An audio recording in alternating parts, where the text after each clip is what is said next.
What it do, YouTube? It's your boy Mike from NYC, and we back with another reaction. Today we are watching Making the Case, LeBron James. This is the last Making the Case. I feel like I left LeBron for last on purpose. Just because I feel like he actually has the best case outside of Michael Jordan. So let's see what he got to say. Basketball is special. The size of the court and the lack of pads or helmets give fans the most intimate experience of a team sport that exists. And because of the different styles that basketball allows for, players develop their own distinct identities and signature styles through their creativity, flair, and athleticism. And although no player succeeds alone, the scoring volume and two-way nature of the sport give individual stars a nearly unprecedented amount of control over the flow and outcome of a game. For this reason, players are constantly compared to their peers and to the legends of the past in order to answer the most hotly contested question in the sport: who's the greatest to ever do it? For many, the question is redundant. They believe in only one right answer, their answer. Others might have their own personal stance, but acknowledge one or two alternatives. But I believe that there's much more nuance to the question of greatness and more answers to it than you might think. By my count, there are 8 players in NBA history that have a substantial claim as the GOAT. It's a subjective thing though. I can't give you a definitive answer. All I can do is make the argument. So today, I'll be making the case for LeBron James as the greatest basketball player of all time.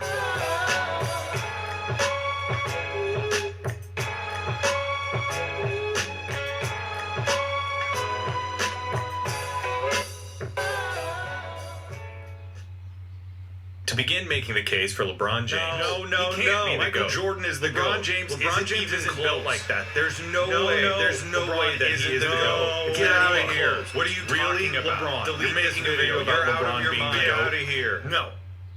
And just like that, we've started the LeBron GOAT case off right.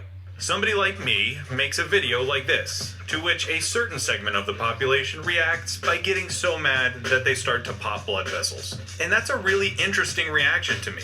I've made videos about why players like Larry Bird and Tim Duncan are the GOATs. And sure, I get some "this video is garbage because MJ is the GOAT" comments, but it's mostly been people having a lovely chat about the merits and nuances of those players' careers.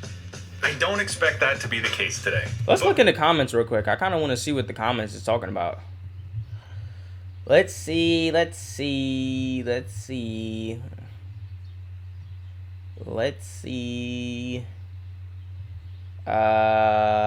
today I'll be making the case. For making the case as the most entertaining and fair basketball GOAT series of all time. Jordan is still the GOAT, but LeBron earned the right to be in the conversation. Anyone who downplays LeBron's achievements on the court shouldn't be taken seriously. When he retires in 2033, you have to remake this video. Ending gives me chills every time.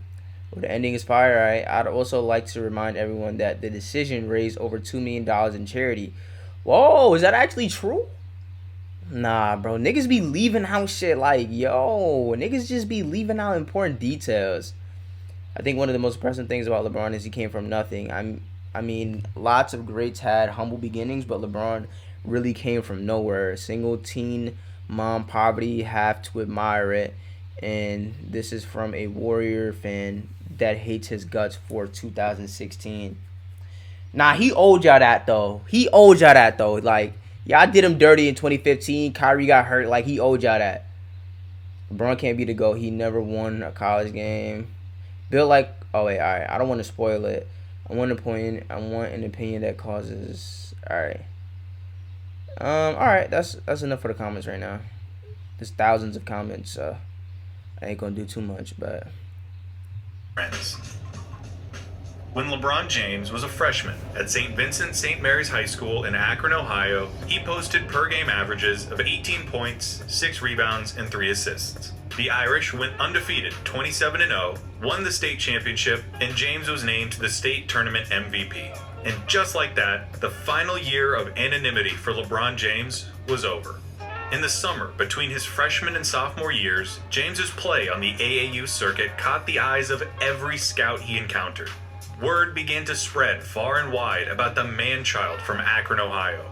In his sophomore season, he saw an increase in every box score figure. His team started playing home games at the University of Akron's arena in order to seat the thousands of spectators. His team lost one game all year and won the state championship again.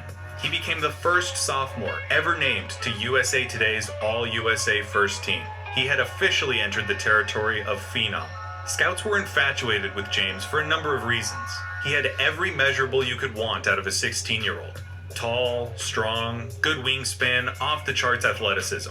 But he also had superb instincts, a natural enthusiasm for the game, an unselfish play style, preternatural passing abilities, and strong leadership qualities. Which is why, in his junior year, Sports Illustrated put LeBron on its cover. Now, this cover didn't single-handedly trigger the outrageous expectations of LeBron James, but it certainly helped. The cover acknowledged James's unprecedented talent at such an early stage, while alluding to the expectations, hopes, and wonders that such an unbelievable talent would have to bear.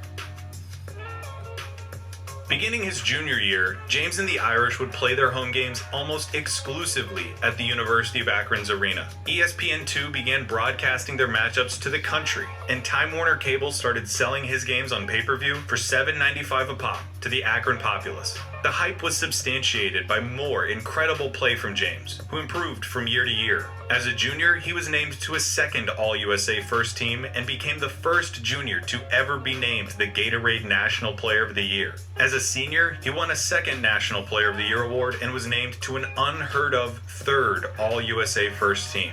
James's junior year remains the turning point of his celebrity. It was then that he went from highly touted young prospect to inheritor of the sport of basketball. And that's the thing. We as sports fans fetishize potential. The allure of the future is endless. If a player has potential, they can be anything. It hasn't happened yet, so it's still technically possible, no matter how outrageous the expectation may be. But then if they don't succeed, we label them as failures, busts. Couldn't do it, didn't pan out. Never mind the fact that we were the ones who set the expectations to begin with.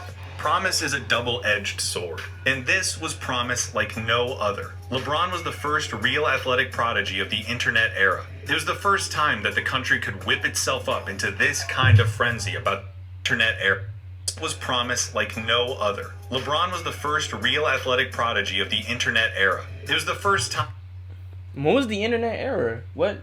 I don't know. That the country could whip itself up into this kind of frenzy about the next big athlete in the uber-commercialized post-Jordan NBA. These days, young prospects in every sport get enough smoke blown up their asses to host a barbecue with top 100 recruiting lists and the videos with titles calling any prospect who hits back-to-back threes the next Steph Curry. It's too much to say that it started with LeBron, but he was undoubtedly the initial product of the hype machine we're familiar with today. He was so good at such a young age, and so many people saw him and talked about him and heard about him that the stakes were clear. LeBron James could not be a six-time NBA All-Star. He couldn't win one or two MVPs. He couldn't be the next Tracy McGrady or the next Vince Carter. He had to be the face of the league and go down in history as one of, if not the, greatest basketball players of all time. In the Sports Illustrated article, the one that called him the Chosen One, a label that he embraced by having it tattooed on his back, writer Grant Wall recognized the absurdity of asking if a 17-year-old who still couldn't buy cigarettes was really the heir to the next generation of basketball. But after seeing LeBron and talking to him, Wall concedes that it was, indeed, the right question. Was it ever? In the 2004 NBA Draft, LeBron James was the first overall selection by his hometown Cleveland Cavaliers. He was selected ahead of college standout Chris Bosh, Dwayne Wade, who had just led Marquette to the Final Four and was named an All-American, college basketball's Player of the Year TJ Ford, and Carmelo Anthony, who had just led Syracuse to an NCAA championship. LeBron, out of high school, went ahead of all of them, with the weight of a franchise, a city, and perhaps a league on his 18-year-old shoulders. As the most anticipated basketball player since Lou Alcindor, LeBron James could not falter. What if he'd failed? What if the $100 million shoe deals and the celebrity and the fame had been too much too soon? And honestly, how wasn't it? How did LeBron not mess it all up? I don't know, but he didn't. And I'd be remiss if I didn't mention the incredible things that he's done since with his platform as the country's most famous athlete. He's spurred and advocated social change, especially in the realm of civil rights, from Trayvon Martin's shooting to the Black Lives Matter movement. He has been an indispensable source of goodwill and good fortune for his community. He's been the most important focal point in the era of player empowerment in the NBA. He didn't just defy the odds by not becoming a complete nutcase. He has leveraged his position, set an incredible example, and has been one of the best role models that any child or parent could ever ask for. He's still playing, which means that all of these accolades are subject to change, and likely will. But the only assumptions I'll be making are that LeBron finished within at least the top 5 of MVP voting this year and made first team All-NBA, which means he has been named to 13 All-NBA first teams and 16 total All-NBA teams. Both records demonstrating his unbelievably 16 total All-NBA teams.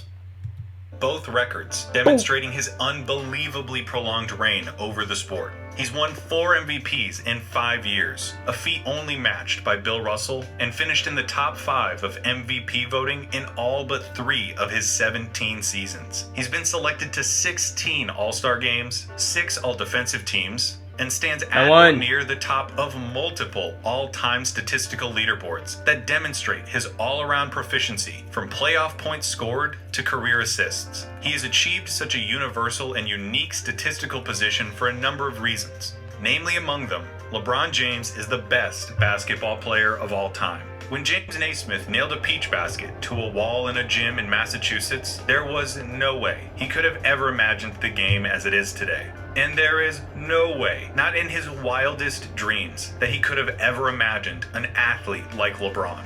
The guy is 6'8", 260, built like Karl Malone, passes like Larry Bird, jumps like Michael, and surveys the court like Magic Johnson. I just want everybody to see that he said it, not just me, bruh. He passes like Larry Bird. He surveys the court like Magic Johnson. Like, these are facts. You know what I'm saying? Like, let's stop with the disrespect to LeBron. Like, you know, don't compare him to, like, why? Why not? Like, what's wrong with y'all, bro? Like, what's wrong with y'all? Just because someone comes along and does something great doesn't take away anything that Larry Bird and Magic Johnson ever did. It doesn't take away anything from Michael Jordan ever did. Larry Bird will forever be Larry Bird. There will never be another Larry Bird, and I feel you. But that doesn't mean that you have to put other people down to make it seem like Larry Bird is like whatever. You don't have to make it seem like Larry Bird is anything.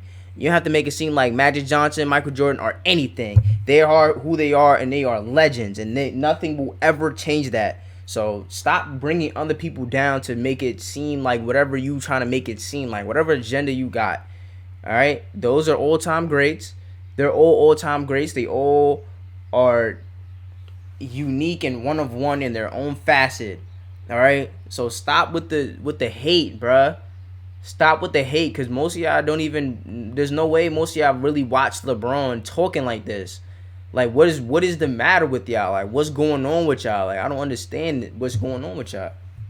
He's not the strongest or the fastest, but he's faster than the strongest and stronger than the fastest. He has a cocktail of cerebral perception and hand-eye coordination that has made him one of the premier passers in league history. He has a 7-foot wingspan, a lightning-quick first step, supernatural anticipation, and an IQ on both ends of the court that comes from the brain of basketball's Da Vinci. It would be enough if LeBron had just built a name and career for himself thanks to his prodigious natural talents. But he worked diligently, year in and year out, to improve himself as a basketball player. He received criticism for not using his Herculean frame to lock down opponents. So he became a lethal defender and was twice the runner-up for Defensive Player of the Year. Opponents would exploit James's lack of post-game by assigning him smaller, quicker defenders. He spent the summer with Hakeem Olajuwon and became a back-down bully. To better space the floor and accommodate the modern style of basketball, he needed to improve his streaky jump shot. He became a master of efficiency, and at his best was a 40% three-point shooter. There is no aspect of basketball that LeBron James is not superb at. It's a silly hypothetical, but I think it serves my point to say that a team of 5 LeBrons would beat a team of 5 of anybody else. He always had... What do y'all think about that? A team of 5 LeBrons would beat a team of 5 of anybody else. I mean, that's probably likely, and that should mean something. 5 Michael Jordans, 5 Larry Birds. Yeah, 5 Larry Birds. I don't feel like they stand a chance against 5 LeBrons. I'm just gonna be honest. Like, I mean, that's not really real, so it doesn't really matter that much. But 5 Larry Birds don't stand a chance against 5 LeBrons. I'm sorry. Like, I'm sorry. Like, you can say whatever you want about help defense, and help defense is great and all of that, but in that type of situation, like, somebody got to be able to hold it down, like, one-on-one. Like, Larry Bird's not getting it done one-on-one against LeBron. So I would say, yeah, probably LeBron. Yeah, 5 Shaqs, 5 Hakeems. Probably. The whole package, but he never stopped adding to it. And he's been adding to it for an insanely long time. He's been probably the best basketball player in the world since 2008 or 2009. And if your life came down to one game, he's still one of the first calls you'd make at age 35 in year 17. He can do anything, does everything, and he's never had a truly significant injury. It wasn't until 2019 that he missed a substantial amount of time because of a groin injury. And aside from some issues with cramps and some occasional back trouble, LeBron has never been a liability in that department. He has the 4th highest scoring average in NBA history, and with the way basketball is played today, he can defend point guards and centers alike. Add all of that to a tireless work ethic, an unselfish play style, and a penchant for big moments, and you get the queen of the chessboard. When it comes to playing basketball, he is the best at it. Hold on. I think I hear something. It's the sound of Skip Bayless's acolytes losing their shit in my comment section. Best player ever. Big moments? No way. LeBron's terrible in the clutch. He hates taking the last shot. He doesn't have the killer instinct. LeBron again, saucy, bro. He's terrible in the clutch. He hates taking the last. Nah, LeBron moving different. He doesn't have the killer instinct. He doesn't have what it takes to come through in crunch time.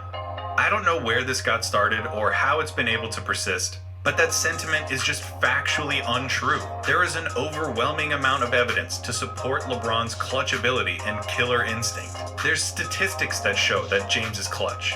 Evidence, analytics, stuff made by people who know how to do math and use calculators and stuff. And if you don't believe them because they're nerds and because basketball isn't just about numbers, then just look at the dude's results. He's hit clutch shots in the regular season. For the jumper for the win. LeBron. And got it. Banks it in. The 3. Somebody else beats you around the way. He got it. LeBron for the tie. And he's hit clutch shots in the playoffs. I should watch a video on LeBron's most clutch moments. I might actually watch that after this, because LeBron got a lot of clutch moments. Some that made me happy, some that made me sad. You know what I'm saying? But that's sports right there. This one made me, that game winner against Indiana made me sad for sure. James for the win. It's gone. Under 3-second lead. Throws up the floater. With 3 seconds left, Cleveland triggers in. James. Bron. Don't tell me that he can't win games, or doesn't have a killer instinct, or isn't clutch, or any of that shit.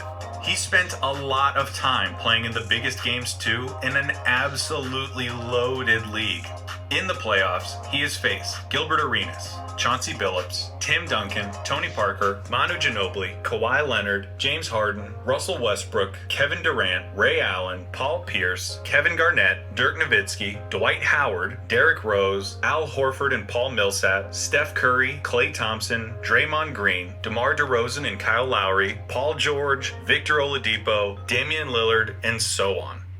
And the players he's faced haven't just been eye-popping. He's lined up against some of the vaunted teams and franchises in NBA lore. He played the Spurs, the most successful post-Jordan franchise in basketball, 3 times in the finals. And then he faces the Warriors in 4 straight finals. Lord have mercy, LeBron's teams always seem to be overachievers. In his first 7 seasons in Cleveland, his best teammate by a mile was Mo Williams. Yeah, one-time All-Star, Mo Williams. The Cavs front office can't be faulted for not trying to get LeBron help, but they certainly deserve some criticism for failing to actually get him help. Absolutely. Anderson Varejao, Zydrunas Ilgauskas, Larry Hughes, Drew Gooden, Eric Snow, Old Shaq, Ben Wallace's corpse. None of them were Nigga said Ben Wallace's corpse. Got it. bona fide quality contributors who, in the roles they were supposed to fill, could compete and win a championship against the Spurs or the Celtics. The Cavs' entire philosophy Oh my during God! his Look first how stint LeBron is in the land moving. was God, he's supposed to fill, could compete moving. and win a championship He's against the Spurs or the Bam. Celtics. The Cavs' entire philosophy during his first stint in the land was, he's so damn good, we'll just bank on him putting up ungodly numbers and carrying us to a win every single night. Which he usually somehow did. And when he left, look at how the Cavs floundered. From a league-high 61 wins to 19. How the fuck did that even happen? How do you have the best record in the league like that? Like, I need to go back and like do my basketball homework because I don't understand what the fuck was going on. Like, how was that happening? Like, today you have a guy that's like, I don't understand it. The second worst record in the league.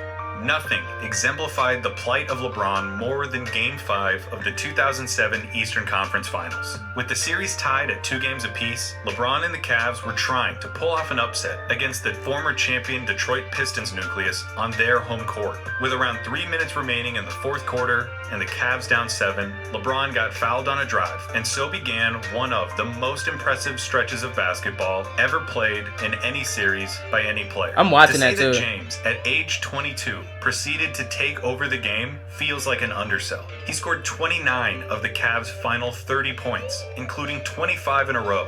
He was transcendent, finishing with 48 points after 2 overtimes and the game-winning layup. It was a performance for the ages, but it was also almost entirely necessary. When the Cavs played the Spurs in the finals that year, they lost because a 22-year-old LeBron couldn't beat the Pop, Parker, Manu, Duncan Spurs by himself. Shame on him. So is there any surprise that he wanted to go to a real team like Miami, where he didn't have to do everything? And make no mistake, it's not like he didn't still have He his did a hell of a lot. with the Heat. Game 6 of the 2012 Eastern Conference Finals. The Heat are down 3-2, coming off of the decision in the 2011 Finals. LeBron and the Heat were under as big of a magnifying glass as you can get. In Boston, the Celtics had the chance to send Paul Pierce was Paul Pierce was a bad man, bro. He was tough. Paul Pierce was tough. Like, niggas don't give him his props. Like, just because LeBron and Kobe beat up on him a little bit, or LeBron and Kobe got the better of him than he got of them, like, or than they got of him, like, come on. Heat out by the historical wayside as a catastrophic failure. But then LeBron put on this face and picked the Celtics apart. He had 30 points in the first half. In classic LeBron fashion, he was everywhere doing everything. He sucked the oxygen out of the arena and never gave it back, coming through with an all-time performance in maybe the most important game of his career. 2013 Finals, Games 6 and 7. Leading the fourth quarter charge in Game 6. Nah, no headband Braun at this time. That's how you knew he had nothing to lose. Like, he had nothing to lose. I'm jacking it, bro. Like, that's when he really turned up and started getting buckets out the mud. Like, look at how he's playing right here. 2013 Finals, Games 6 and 7. Block, give me that. I'm down and dirty in the paint. Fourth quarter charge in Game hard ass pump fake, step through. Three with 20 Look how he's trying to get his own rebound. He getting it out the mud. Quarter charge in Game 6, hitting a crucial. He getting it out the mud. Left to set up Ray Allen's legendary shot. Back out to James, another three. It's good. Out the mud. 37, 12, and 4, plus the series icing jumper in Game 7. That's good defense.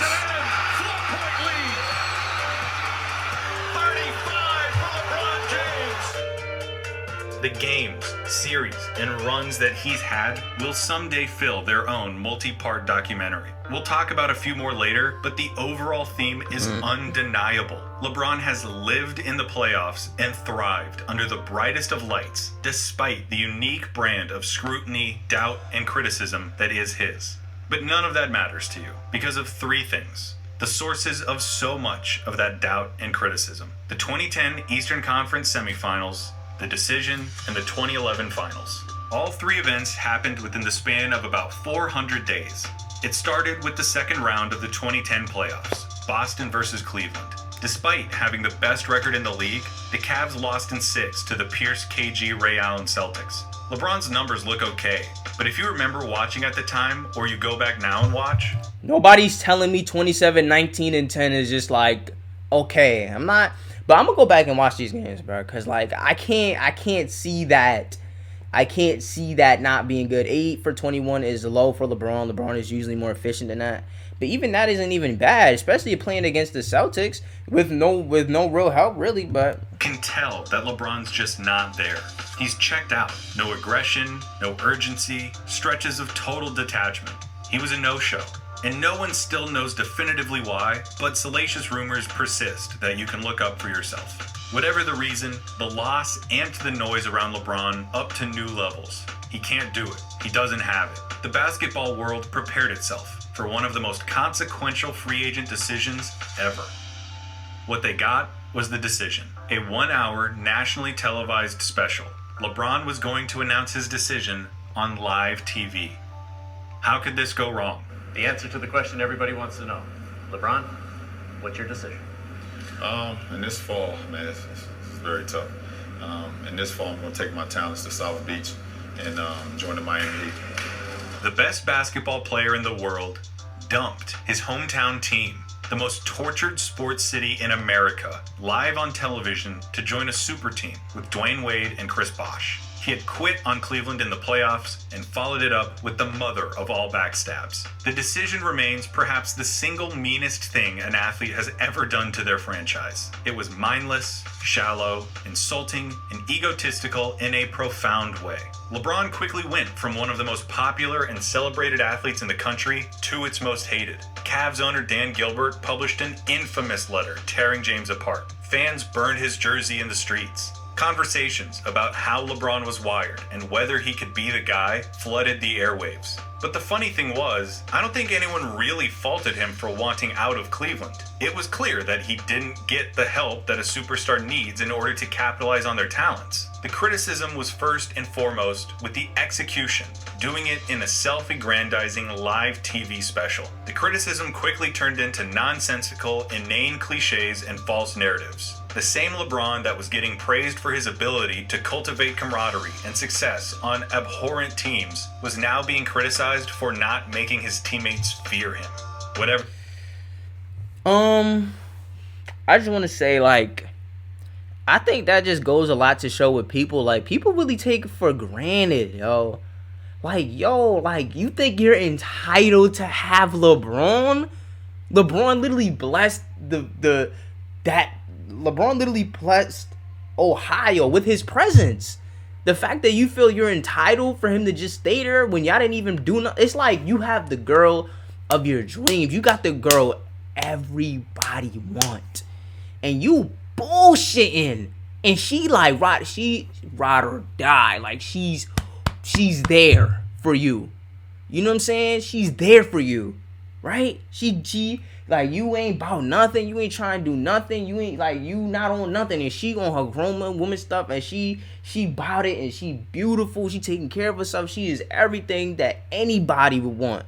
You know what I'm saying? Beautiful inside and out and all of that.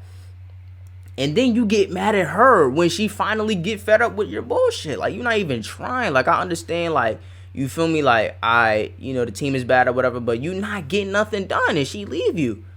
And she go with the next dude, and you see her taking flicks. You know what I'm saying? That's D-Wade throwing the alley. They flicked up, and they couples goals, and you hating on her. When really it's like, you should be mad at yourself, bruh.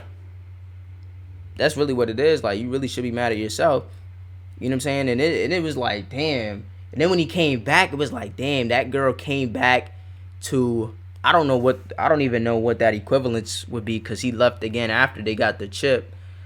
But he came back and he said, I'm going to get this ring for y'all because y'all, I fuck with y'all so much. That'll be like your girl coming back and like working diligently with you to help you get your life together.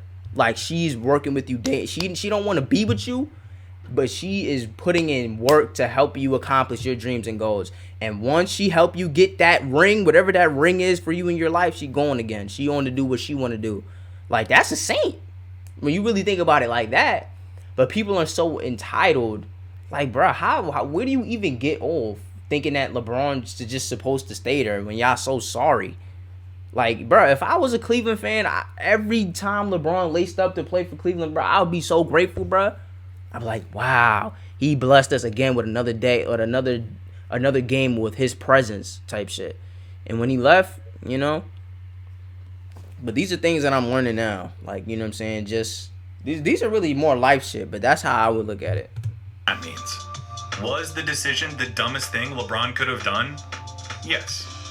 Was it a knife in the back of the community that had supported him as he ascended from chosen one to superstar? Yes. Was most of this criticism of his mental makeup and desire to win baseless and spiteful? Also, yes. But it probably didn't feel that way for a lot of NBA fans at the time. They hated him. He had quit on and betrayed his team. So when the Heat lost the 2011 finals, the hate boners raged in full force. And the Heat didn't just lose because the Mavs were better. They lost because LeBron choked. His scoring average plummeted to 17 points a game, down from 26 during the regular season. And of those 17 points a game, only 3 came during the fourth quarter, which is especially damning considering how tight the series was. James turned himself into public enemy number 1, promised a jewelry box's worth of rings, and when the world was watching, completely flopped. There are no excuses. I can't tell you actually LeBron played really well, or that his team let him down. He sucked, he let them down, and they lost. It's a fact. Should it define him forever? No. Absolutely because not. If we take a trip into yesteryear, we can look at a young point guard on the Los Angeles Lakers in the 1984 finals by the name of Earvin Magic Johnson. The series was the first championship meeting between Larry Bird and Magic since their record-breaking collegiate showdown. The two were now the faces of a surging NBA, revitalized thanks to their mastery and rivalry. What did Magic do? He choked. Pretty hard. In Game 2, he dribbled out the final 11 seconds in regulation of a tied game without putting up a shot. The Lakers lost in overtime. In Game 4, Magic had his pass picked off with 4 seconds left in regulation of a tied game. Then in overtime, missed both free throws with 35 seconds left, with the score tied again. The Lakers lost. In Game 7, Magic turned the ball over twice in the final 90 seconds of a tightly contested game. The Lakers lost. Basketball writers were ruthless and cutting. The fact was, he didn't have what it took to come through in the big moments, despite previous evidence to the contrary. And that's not how we remember Magic Johnson. We remember him as a player who came through in big games, had big performances, and who you wanted to have the ball when the game got close. Could it be because he led the Lakers to 3 championships after his '84 meltdown? So why is it that some people's opinions on LeBron James haven't changed in the last 9 years? How were 3 championships and 7 more consecutive finals not some sort of redemption? Because of this right here, the Magic Bullet, 3-6 in finals series.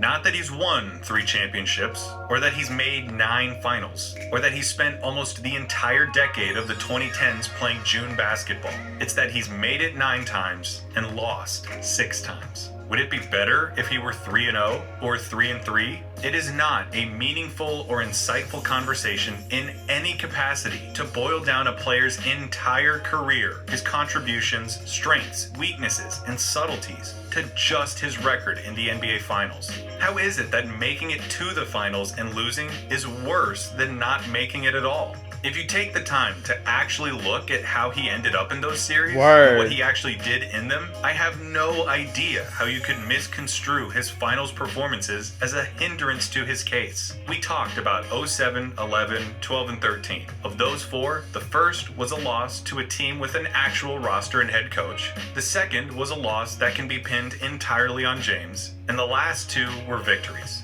In 2014, the Spurs played absolutely divine basketball. You cannot play the game better. LeBron and Chris Bosh were the only players on the roster who showed up. Nobody else, either because of age or mileage, could handle the physical toll of a 4th straight finals. LeBron led the Heat in every stat but blocks. He averaged 28, 7, and 4 while shooting 57, 51, 79 splits. As Mike Tyson said to Sports Illustrated, the Spurs won because they deserved to. not because of what LeBron didn't do. You're out of your mind if you think that the 2015 finals is a black mark on LeBron's legacy. The Cavs lost Kevin Love in the first round and Kyrie Irving in Game 1 of the finals against the Warriors. But LeBron was so supremely impressive that Cleveland actually had a prayer of winning the series, which garnered him Finals MVP votes despite being on the losing team. His averages were unreal, and Andre Iguodala won the award specifically because he kept LeBron from doing more damage. In 2017, after a super weird regular season, the Cavs flipped the switch and cruised to the finals against the new-look Warriors with Kevin Durant. LeBron became the first player to average a triple-double in the finals, but the Cavs lost in 5, keeping the Warriors from sweeping their way through the entire playoffs. In 2018, without Kyrie, LeBron had a run that was eerily similar to... That was the great 2018 playoff run by LeBron. That is the greatest playoff run that I've ever seen. Ever. That is the greatest playoff run that I've ever seen by an individual, bruh. By far. I've never seen anything like that, bruh. It was like every night was goddamn 40 points or a game winner or a 30-point triple-double. Down 0-2 to the Celtics, winning 4 out of 5 to come back and win that series. Jason Tatum dunking on him, then him doing 2 threes in his face. You know what I'm saying? Getting the block right here against Indiana, then one dribble pull up from the middle of the court with his favorite spot, like he's back in Orlando. Toronto, one-legged floater off the backboard game winner, hit like 5 game winners in those playoffs. That was the greatest thing I've ever seen, bro. 2007 streak. Game winners, crazy numbers, game 7s, the whole thing. The culmination Give of me the that. run happened in What are you Game 1 doing? of the finals, when LeBron scored an earth-shattering 51 points, giving the Cavs a chance Oh to yeah, take a... and that 51 points, man, I feel to this day like that kind of hurts me a little bit the way he got sold, bruh. Like, damn, that hurts my feelings. Like, you know what I'm saying? I've seen dudes get sold before, but I've never seen somebody get sold to that capacity. Like, all JR had to do was it was like it was planned. It was like JR got the rebound, LeBron was wide open. All he had to do was hit LeBron. And LeBron, I promise you, I would bet any amount of money I can get my hands on. I promise you, LeBron's hitting that shot. I would have bet any amount of money I can get my hands on. JR would have gave it to him right away. LeBron would have hit that 3. LeBron was not playing with niggas, bro. I promise. 1-0 lead in the series.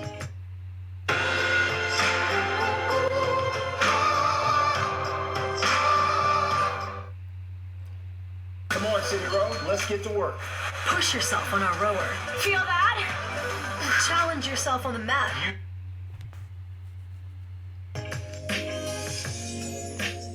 And then this happened. Rebound goes to the Cavs. J.R. Smith brings it back. LeBron was going to smack that. This happened. Look at this. Look at LeBron's out the frame. LeBron was going to hit the shot, man. I'm telling you. Rebound goes to the Cavs. J.R. Smith brings it back out. Throws it a hill. Hill shot blocked.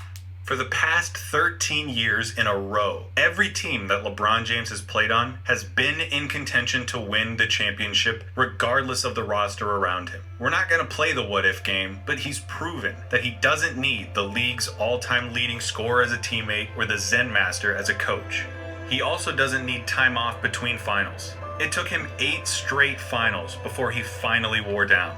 Give him any coach, give him any teammates, and by the sheer brilliance of his play, your team is now a championship contender.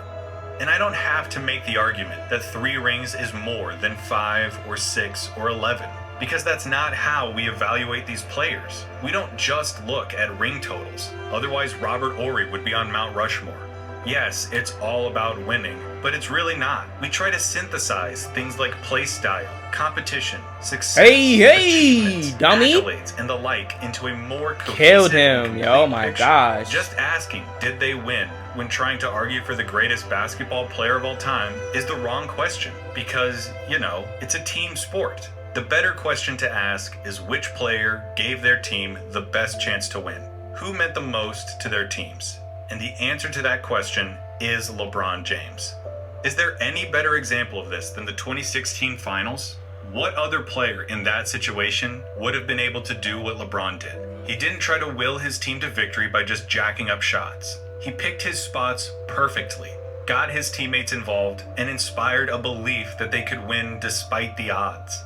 The series is the perfect testimony to the value of LeBron James. They were facing the 73-9 Warriors, the best record in NBA history, single-digit losses in an 82-game season. Cap it off with a title, and they instantly have a claim as the best basketball team ever. And after the first 4 games of the series, they have a 3-1 lead. No team in that position had ever lost. That lead in that series has proven throughout history to be insurmountable.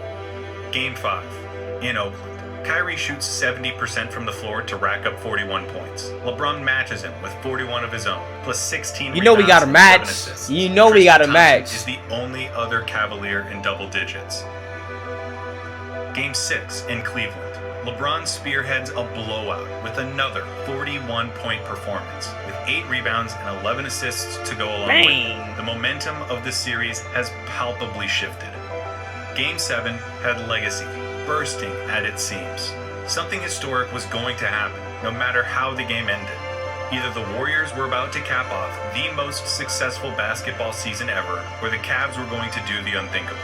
A 3-1 comeback, their first franchise title, Cleveland's first championship in 52 years, all made possible by LeBron James. A Cleveland win in Game 7 represented the single most significant feat that any player has ever achieved.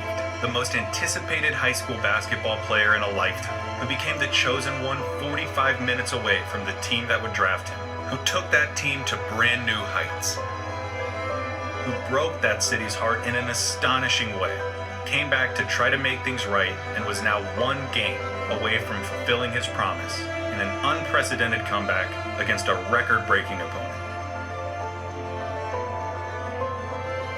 He isn't Michael Jordan. Don't expect him to be. He's not Magic Johnson either. He's not Larry Bird or Bill Russell or Wilt Chamberlain. He's LeBron James, the most valuable basketball player ever. The most complete basketball player who's ever lived. The greatest basketball player of all time.